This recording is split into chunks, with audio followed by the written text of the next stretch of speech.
Okay, coming back to project. अब यहाँ एउटा एकदम इम्पोर्टेन्ट कुरा म भन्छु है त तपाईँहरूलाई। यहाँ यो टास्क मोड भन्ने देखिरहनु भएको छ है। यो टास्क मोडमा चाहिँ के छ भन्दाखेरि यहाँ सबै कुरा अहिले हाम्रो के छ, म्यानुअली स्केड्युल्ड भनेर देखाइरहेको छ क्या है। यसमा यसलाई चाहिँ हामी सबै कुरालाई अटो स्केड्युल गर्छौँ। यसलाई चाहिँ अब अहिले हामीले यसरी सेलेक्ट गरेर किन गर्छौँ नि म अहिले भन्छु तपाईँहरूलाई। अटो स्केड्युल गऱ्यो हामीलाई, अटो स्केड्युल गर्ने बित्तिकै अरू केही चेन्ज भएको छैन यहाँ, तर वान डे भनेर क्वेसन मार्क आइरहेको छ। अटो स्केड्युल भनेको चाहिँ माइक्रोसफ्ट प्रोजेक्टको यस्तो फिचर्स हो कि जसले जो चाहिँ सबैभन्दा इम्पोर्टेन्ट फिचर्स हो है। अटो स्केड्युलले के गरिदिन्छ भन्दाखेरि यो स्केड्युल हुन्छ नि जुन त्यो आफै गरिदिन्छ कि आफै गर्दा हामीले के फाइदा हुन्छ भन्दाखेरि हामीले अब टास्कहरूको लागि हामीले डेहरू एड गर्छौँ, कति दिन लाग्छ भन्ने कुराहरू गर्छौँ। टास्कहरू एउटा सकेपछि अर्को गर्ने भन्ने कुराहरू आउँछ।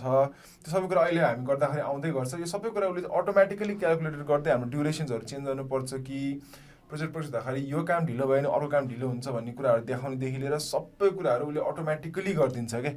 त्यही भएर यो चाहिँ सबैभन्दा इम्पोर्टेन्ट फिचर हो है। अब यहाँ हेर्नु, project building a house one day भनेर क्वेसन मार्क आइरहेको छ। अटो स्केड्युल गरेपछि के हुन्छ भन्दाखेरि अब उसले हामीलाई सोध्या हो कि वान डे त होइन, तर उसको बाई डिफल्ट वान डे भनेर आउँछ। हामीहरू कहिले पनि अब यो हाम्रो मेन टास्कहरू नचल्ने के, हाम्रो लो लेभल अफ टास्क जे छ हामीले त्यसलाई मात्रै गर्छौँ। जस्तै अब यहाँ हेर्दाखेरि साइट सिक्योर एन्ड क्लिनिङ भन्ने कुरा, साइट सिक्योर एन्ड क्लिनिङ गर्नको लागि कति दिन लाग्छ? एक दिन त लाग्दैन। सपोज मान्नु 5 दिन लाग्छ, सो 5 डेज। अब यहाँ सबै चेन्ज हुँदै जान्छ हेर्नु है। एक्सकाभेसन गर्न कति दिन लाग्छ? मानौँ 10 दिन लाग्छ। कन्क्रिट ले गर्न कति दिन लाग्छ? मानौँ 7 दिन लाग्छ है। अब तल जाउँ, सामान किन्न कति दिन लाग्छ? सामानहरू किन्न पऱ्यो, आउनु पऱ्यो भन्ने हिसाबले 3 दिन लाग्छ अरे है त। इन्स्टलेसन अफ फर्ममा काम गर्न 1 हप्ता लाग्छ मानौँ। वालको लागि हामीलाई 10 दिन लाग्छ अरे है। अब यो यहाँ हेर्नु न, यो सबै काम गर्नलाई 10 दिन लाग्ने रहेछ, यो काम गर्नलाई पनि 10 दिनै लाग्दो रहेछ। अब प्लास्टरिङ गर्नको लागि सपोज 10 दिन लाग्छ, लाइटहरू हाल्नको लागि 7 दिन लाग्छ अरे, र सेनिटरीको लागि 5 दिन लाग्छ। जस्ट अज्युम गरेर आएको है सबै कुराहरू चाहिँ है त। त्यस्तो भयो। त्यस्तै गरी अर्को हाम्रो साइड ग्रेडिङको लागि 3 दिन लाग्छ र यसको लागि 5 दिन लाग्छ। ठिक छ है। यो त अहिले हामी ऱ्यान्डमली यो डेटा राख्यो, माथि माथिको डेटा आयो। यो साइडमा हामी जे देखिरहेको छौँ यसलाई नै ज्ञान चार्ट भन्छ क्या। अब यहाँ हेर्दाखेरि हामीले क्लियरली के देखिन्छ भन्दाखेरि साइट सिक्योर गर्ने काम यहाँ सुरु भयो भने, अब जस्तै उसले दिएको डिफल्ट डेट अहिलेलाई त्यसको बारे पनि भन्छु म, सेकेन्ड 2/03/22 सुरु भयो भने यो काम गर्नलाई 5 दिन लाग्ने बित्तिकै यो काम यहाँ गएर सकिन्छ भन्छ 9 तारिक। त्यस्तै यो 3 तारिक सुरु भएको कामलाई 10 दिन लाग्यो 16 तारिक लाग्छ भने यसरी हुन्छ। यो क्यालेन्डरमा चाहिँ के हुन्छ भन्दाखेरि बाई डिफल्ट स्याटरडे र सन्डे छुट्टी छ, त्यसलाई क्यालकुलेट नगरिकन उसले त्यो अरू वर्किङ डेजको मात्रै हिसाब गरेको छ है। यो सबै चेन्ज गर्न मिल्छ, सबै आफ्नो हिसाबले कस्टमाइज गर्न मिल्छ र त्यो कसरी गर्ने पनि म भन्छु है। सो अब हेर्नु, अब यो घर बनाउँदाखेरि त कहिले पनि यसरी त काम हुँदैन नि त। सबै कुरा एकैचोटि सुरु भएर एकै दिनमा सकिँदैन हो कि होइन? भनेको कतिवटा कुरा त एउटा काम सकेपछि सिम्पल। अब यो यही कुरा गरौँ न, साइट सिक्योर गरेर सफा नगरिकन त खन्न मिल्दैन नि त, नखनिकन त कन्क्रिट हाल्न मिल्दैन नि त हो कि होइन? सो यो कुराहरूलाई चाहिँ हामीले अब यसलाई चाहिँ यो हरेक टास्क बिच रिलेसन चाहिँ हामीले अब रिलेसन देखाउँछौँ है, र इन्टरकनेक्सन देखाउँछ टास्कहरू। अब यसलाई हेर्नु, यसरी गर्दै जानु भने यहाँ यो कलमहरू आउँदै गर्छ, कलमहरू एड न्यू कलम भन्ने चिज छ। जस्तै मेरो प्रेडिसेसर भन्ने एउटा कलम छ है। प्रेडिसेसर भनेको चाहिँ यो टास्क कोसँग डिपेन्डेन्ट छ भन्ने कुरा हुन्छ कि यो कुन चाहिँ काम सकेपछि आउँछ भन्ने कुरा छ क्या है त। अब यदि तपाईँहरूकोमा यो देखिनु भएन भने एड कलम भन्ने ठाउँमा गएर सपोज प्रेडिसेसरको पिआरई गर्ने प्रेडिसेसर भन्ने आउँछ कि, सो यहाँबाट नि तपाईँलाई एड गर्न मिल्छ है। सबै कुरा हामीले नचाहिने कुराहरू, चाहिने कुराहरू चाहिँ यहाँ यसरी आउँछ। सो अहिले यता राखौँ। अब हेर्नु है त प्रेडिसेसरको कुराहरू कसरी हुन्छ। यसलाई म अलिकति सानो बनाइदिन्छु ताकि यतातिर हामीलाई हेर्न सजिलो होस् भनेर। यो नै छ, यो नै छ, ठिक छ ल। अब प्रेडिसेसर है त। ओके ल, साइट सिक्योर एन्ड क्लिनिङ भन्ने कुरा त हामीलाई थाहा भयो। त्यसपछि साइट सिक्योर एन्ड क्लिनिङ सबभन्दा पहिलो काम हो नि त। सो योभन्दा अगाडि त कुनै काम सकिया हुनु पर्दैन। एक्सकाभेसन गर्नलाई त यो काम सकिया हुनु पऱ्यो नि त हो कि होइन? सो एक्सकाभेसनको प्रेडिसेसर भनेको चाहिँ हाम्रो साइट सिक्योर एन्ड क्लिनिङ हो।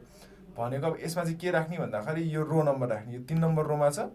सो एक्सकाभेसन भन्ने काम सुरु हुनको लागि यो साइट सिक्योर भन्ने काम सकिनुपर्छ। यहाँ हेर्नु है, म अब यहाँ रिलेसन आयो नि। अब यहाँ दिने 10 दिनबाट 15 दिनमा गइसक्यो। अब किनकि यो काम सकेपछि बल्ल यो काम हुन्छ भने जनाएले, र यो अब यहाँ गइसकिन्छ भन्नेको। त्यस्तै कन्क्रिट हाल्नको लागि त एक्सकाभेसन त गरे आउनु पऱ्यो भनेको यसको लागि चाहिँ हाम्रो 4 नम्बर काम सकाउनु पऱ्यो भनेको हामीले यहाँ 4 लेख्यो भने हेर्नु यो प्रोजेक्ट कहाँ गयो है यसलाई अब यो लामो लामो हुँदै जान्छ होइन तपाईँहरूले यहाँ भ्यूमा गएर एन्टायर प्रोजेक्ट गर्दा ठ्याक्कै यो होल प्रोजेक्ट देखिन्छ यहाँ गएर सकिन्छ भन्ने कुरा बुझ्यो अब सुपर स्ट्रक्चरमा अब सामान किन्ने अब सामान किन्नको लागि त हाम्रो यो कन्क्रिट लेइङ अथवा हाम्रो एक्सकाभेसनसँग त केही सरकार भएको चिज होइन नि त यो त हामी किन्दै गऱ्यो भयो नि त सो यसलाई सपोज मानौँ मैले काम सुरु गरेको साइट सिक्योरबाट र यो काम सुरु हुँदाखेरि यो काम पनि सुरु गर्न मिल्छ भनेर राख्नलाई चाहिँ 3 नम्बरको काम सकेपछि बल्ल यो गर्ने भनेको 3 नम्बरको काम सकेपछि बल्ल यो काम सुरु हुन्छ भनेर लेखियो कि यहाँ भनेको हरेक टास्कसँगको डिपेन्डेन्सी चाहिँ यसमा मिलाउन मिल्छ कि अब इन्स्टलेसन अफ फर्मा हाल्नलाई के गर्नुपर्छ अब फर्मा हाल्नलाई त कन्क्रिट हालेकै हुनु पऱ्यो होइन फर्मा हाल्नलाई कन्क्रिट हालेकै हुनु पऱ्यो भनेको चाहिँ अब यसको लागि चाहिँ हामीले 5 गऱ्यो ल यो काम सकेपछि बल्ल यो काम हुन्छ तर एट द सेम टाइम यो काम हुनको लागि अब हाम्रो सामान पनि त किन हुनु पऱ्यो नि त हो कि होइन भनेको दुईटा कुरामा एउटा कुरा डिपेन्डेन्ट पनि हुनसक्छ सो त्यसलाई त्यही देखाउनलाई मैले यो लेखायो र यसलाई चाहिँ हामीले जस्तै 5 कमा अब पर्चेस पनि भएको हुनु पऱ्यो भने 7 पनि लेखिदियो भने ल यो दुईटै कुरामा चाहिँ यो डिपेन्डेन्ट छ भने अब यदि यो काम गर्ने अब यति टाइम लगाइदियो भने त यो काम त अझै पछाडि सर्छ नि त हो कि होइन सो त्यो कुराहरूको लागि चाहिँ हामीले यसरी डिपेन्डेन्सी देखाउँदै जान्छौँ र डे पनि हेर्नु चेन्ज हुँदै जान्छ यो चाहिँ हामीले अटो स्केड्युल गर्दाखेरि चाहिँ यो सबै एक्सेलले क्यालकुलेट गरेर मिलाइन्छ सरी प्रोजेक्टले म्यानुअल गर्दाखेरि चाहिँ यो केही पनि कुरा हुँदैन क्या त्यही भएर चाहिँ हामीले अटो स्केड्युलै युज गर्नुपर्छ क्या सकेसम्म त्यो गर्दाखेरि चाहिँ हाम्रो प्रोजेक्टको बेस्ट फिचर पनि त्यही हो र सबै कुरा अटोमेटिकली हुँदै जान्छ र केही कुरा नि बिग्रिँदैन है अब अर्को काम के छ त हाम्रो इन्स्टलेसन फर्मवर्क पनि भयो अब ल पर्खा लगाउने काम गाह्रो लगाउने काम गर्नको लागि पनि हाम्रो के हुन्छ भन्दाखेरि यो फर्मवर्क गर्दा लगाइसक्यो हुनु पऱ्यो नि त यो काम सकिया हुनु पऱ्यो भनेको यसलाई 8 लेखिदिने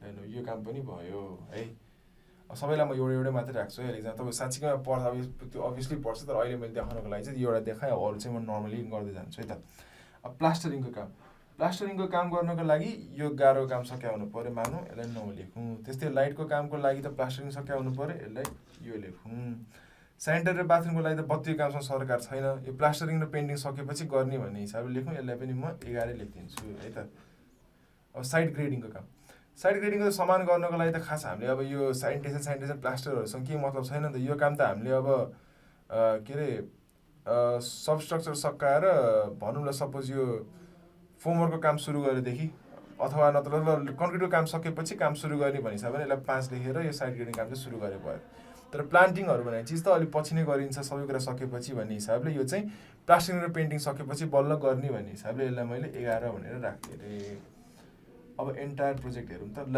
अब हाम्रो प्रोजेक्ट यस्तो भयो भन्ने यहाँबाट चाहिँ हामीले प्रेडिसेसर भन्ने चिज लगाएपछि चाहिँ हामीले एउटा कुरा के बुझ्न सक्छौँ भन्दाखेरि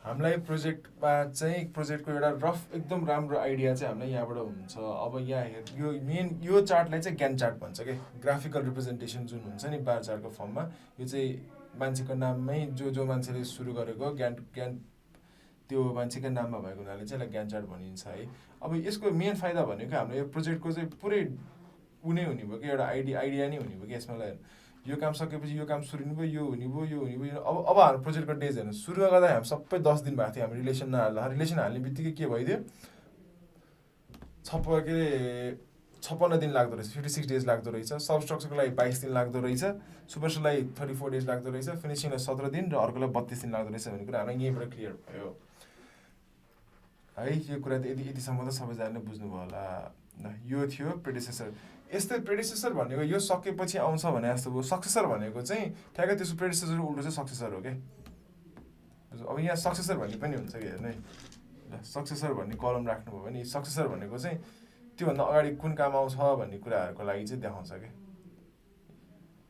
4 र 7 भनेको अब यो साइट सिक्योरिङ भन्ने चिज चाहिँ हाम्रो अब यो काम र यो काममा डिपेन्डेन्ट छ भन्ने कुरा देखायो अब प्रेडिसेसर खासै हाम्रो सबैको जरुरत पर्दैन त्यही भएर म चाहिँ हटाइदिन्छु अहिले हामीलाई यहाँ नचाहिए भएर कम्प्लेक्स प्रोजेक्टहरूमा चाहिँ यो सबै कुराहरू चाहिन्छ है र यो प्रोजेक्टमा चाहिँ हाम्रो एउटा के पनि छ भन्दाखेरि सबैको रिलेसन एउटै छ क्या भनेको यो काम सकेपछि बल्ल यो काम सुरु हुन्छ भन्ने कुरा है यसलाई तर जहिले पनि त्यस्तो हुँदैन नि त कहिलेकाहीँ यो काम र यो काम सँगै सुरु हुने पनि हुन्छ यो सबै कुराहरूलाई चाहिँ हामीले मजाले यसमा इन्टिग्रेट गर्न सक्छौँ है त सो यो थियो प्रेडिसेसर सक्सेसर र हामीले ड्युरेसन्सहरू राख्ने पार्ट अब यसपछिको पार्ट हामी अर्को मोड्युलमा कुरा गर्छौँ।